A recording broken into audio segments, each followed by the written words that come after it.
ప్రముఖ పుణ్యక్షేత్రం వేములవాడలో కుక్కల బెడద ఉన్నందున వెంటనే వాటి బారి నుంచి కాపాడాలని సిపిఐ పార్టీ జిల్లా కార్యవర్గ సభ్యుడు కడారి రాము ప్రభుత్వం డిమాండ్ చేశారు.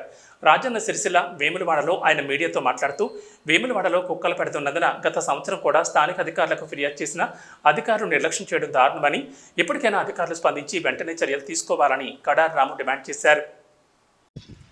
రాజన్న సిరిసిల్ల జిల్లా వేములవాడ మున్సిపల్ కమిషనర్ గారికి లెటర్ ఇవ్వడం జరిగింది.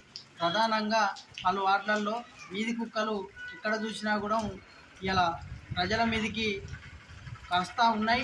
అదేవిధంగా ఎక్కడైనా కూడా ఏదన్నా ఇలా గొర్రెలు కానీ మేకలు కానీ ఎగురునా కూడా పడతా ఉన్నాయి. గతంలో కూడా మేము గత సంవత్సరం కింద కూడా లెటర్ పెట్టడం జరిగింది.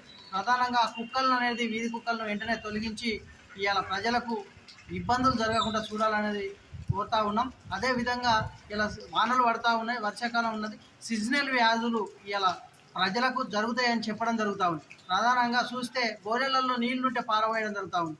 కానీ ఊళ్ళో చూస్తే ఎక్కడ చూసినా కూడా ఊరు చుట్టూ ఇలా చెత్త గడ్డి గిట్లా ఉండడం జరిగింది. అది